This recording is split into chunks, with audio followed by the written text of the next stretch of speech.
Welcome back to the Pool Pro Podcast. Are you using a phone app that allows you to calculate and dose chemicals, document work completed during your visit, and communicate with your customers? If not, you will want to listen to this episode. Welcome back to the Pool Pro Podcast. This is Dave Rockwell, and I'm here with my co-host, Michelle Cavanaugh. Hey, everyone. And we have a special guest today, Kevin Post.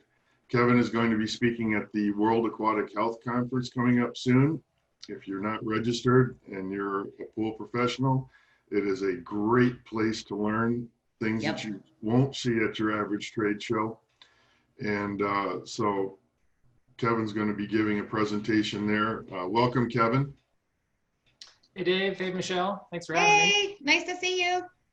Kevin, maybe we can have you tell us a little bit about your background and your company, Councilman Hunsaker. Sure, absolutely. So my name's Kevin Post. I'm one of the principals of Councilman Hunsaker. We are a aquatic planning, design, and operational consulting firm. We have offices in St. Louis, Denver, Dallas, and Los Angeles. Our primary service is the design of commercial swimming pools. But we also do facility audits, feasibility studies. We've also worked closely with the American Red Cross doing risk assessments and training services. And then we work with the PHTA as well as many other organizations on our apps. So we try to provide support and knowledge to the aquatic industry.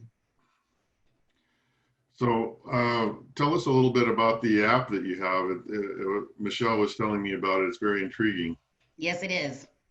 Yeah, so we have a suite of apps that we call Hydro apps. They're all pool-based, and again, depending on what type of pool, we have very different products. We have some that track lifeguard certifications.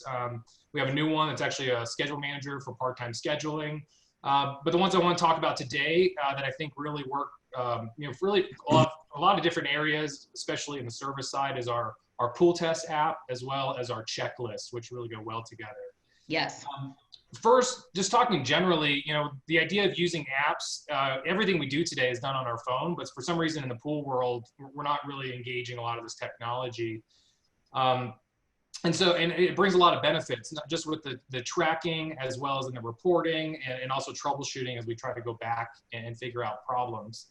So when we talk about our pool test app, that's really just your chemical log, but it's done in a digital version. So now you're still doing the test like you did before, but instead of writing it down on paper, you're putting it into the app. Once it's into the app, because it's computer-based, it now can alert you about whether something's out of range. And then if that item is out of range, it can then tell you how much to dose that specific pool that you're looking at instantly. So there's no calculations as well as no errors. Yep. And it refers to the Model Aquatic Health Code too, Kevin, which Dave, I don't know if you know this, but it has like a reference you can click on that tells you what range it should be in per the Model Aquatic Health Code. Okay. Yeah, we're looking at trying to basically empower the people on site. And so it gives those little alerts about, what does the Model Aquatic Health Code say? If you, find some sort of contamination, what does it say to respond to that? How you clean surfaces? And so it has that. Also has other documents that you can upload into it for reference to use specifically for a specific site or specific service that you're doing. Yeah. And so the other one that, go ahead, Dave. Sorry. So it's designed, I know, mostly for commercial pools, but could it be used on a residential route as well? Yeah, absolutely. The pool test is really straightforward documentation. So it's and it's very customizable. So you would plug in what parameters you're testing, and as well as frequency of those tests, whether you're doing it multiple times a day or once a week. And so it's absolutely very customizable and able to be set up that way. The nice thing is there's also different login types. So we have administrative login, so you can do a lot of setup, and then a service tech would have their login so they can use it, and a homeowner could have their own login just to view their specific account records. That's great. And you can attach photos and everything too, Dave. So if you see some issue, you can attach a photo to it, and you can the customer can be notified once you leave the property, and they can be set up on an email. So say, I was just there, this is what I did, so that they can't question what you did or didn't do. So if there's a leak at the equipment pad or a potential repair that needs to be made, you could use that to notify the customer.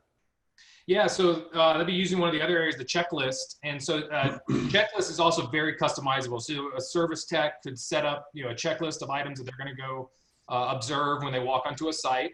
So either, yes, they're checking the deck, they're checking the skimmers, they're checking, the filter area, and they can check for compliance, just saying yes, yes, yes. If they find a non-compliant area, they can say no, and it'll pop up an alert, and they'll fill out the item. Once that item, again, they can show a picture. So yes, there's a leak right here. Then they can also send that to different people. So if they're going to take care of it, maybe they assign a due date of next week. I'm going to come on site next week and fix this. Or I need someone back at base to be notified so they can order a part. Or I want to notify the homeowner so that they can see that I found an item. All that can happen then, through the emails. And then the next part is really documenting that you did it and fixed it. So yes, I found a leak, but then I came back, I fixed it, and here's the picture now with no leak. So the before and after, it's all documented, again, instantly saving those records, and then you can find it later, as well as the homeowner can just log in and see that it was completed. So a company with multiple service technicians in the field, could they use this to kind of track what their guys are doing and what they're looking at? Can they customize a checklist? Because the average guy in the field that's working for somebody scrubs a tile, nets the pool, vacuums, checks the chemistry, empties a limp pot, and blows and goes. But there are a lot of pools that require a lot more attention than that, and there are things that need to be looked at. So would that work to be able to kind of customize a checklist for the guys? Yeah, so each checklist is very customizable. In fact, we set up how many checklists just to basically name it. But then once that's done, the client administrator can add questions, change questions, set up who can see which checklist. Even let's say someone decides to go on vacation, you can change the access for a week and then go back. We have some clients that have 15 different checklists, and so they you can assign who sees what checklist, and even some people have read and write, where some people have read only. So that's all set up in the customization, and really, you could have as many users as you wanted, and then assign certain locations as well as certain checklists to those people. Checklist. To complete a checklist, go ahead and start a new checklist. Your team can answer no, NA, yes, and yes with a comment box. If they were to answer no, a pop-up window appears. They mark if it's urgent, yes or no. They can type the issue, the action to be taken, a copy notification, who needs to be sent that, and if there's a deadline. They can also add photos, and they can add multiple photos. Once it's completed, they'll say save and exit, or we'll close. If we answer NA, yes. If we do yes with a comment box, we can take a photo as well in this. We'll close. There are different sections within that checklist. They can sign at the end of the checklist. And if they need to come back to it, they can save and exit. And if all the questions were filled out, we'd hit submit. It will stay yellow as this is not completed. So we either can complete that checklist or go back into that and complete the questions, or we can delete it. We're also showing the open issues that are happening in the checklist. Red means it's past due. If it was blue, it would show that it was still okay, and then that information in the outstanding issue.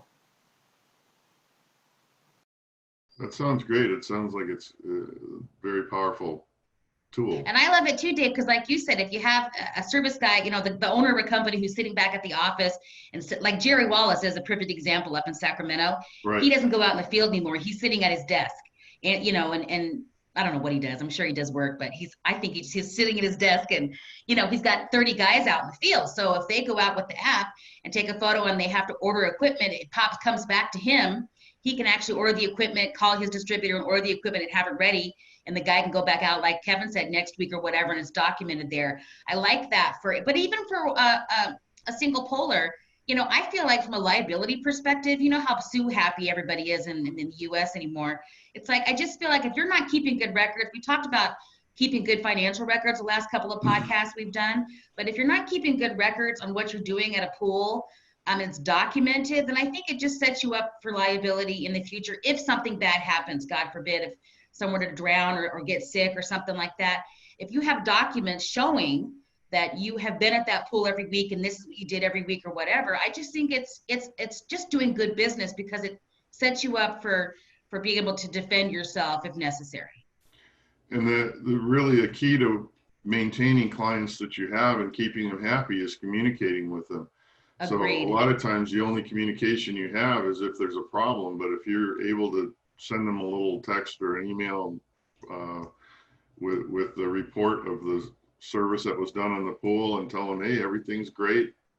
Let us know if, you know, what. And even Jerry said his service guys, they don't want to talk to anybody. You know, when they go to the backyard, the last thing they want to see is the homeowner coming out wanting to have a conversation. They're like, you know, that's a lot of them are kind of introverts and they go in the backyard because they don't want to talk to anybody, but you don't have to.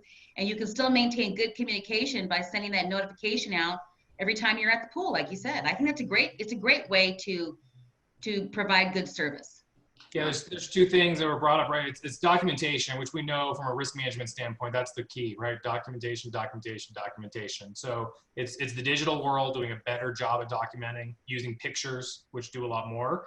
And then the next part of the communication, it's via transparency.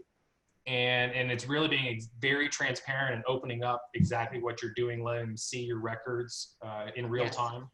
You know, and that builds that communication. And Michelle, as you're saying, they don't even have to do anything to make it happen. It's all automated.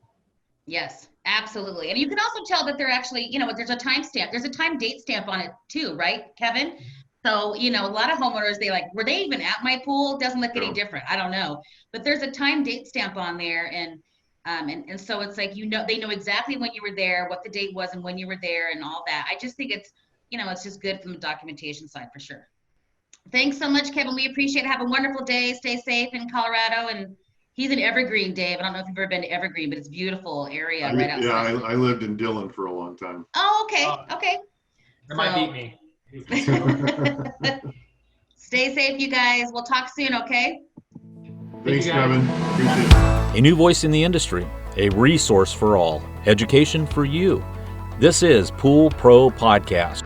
Build relationships and share important news as we get ready for our next backyard adventure. Pool Pro Podcast. Backyard adventures are better together.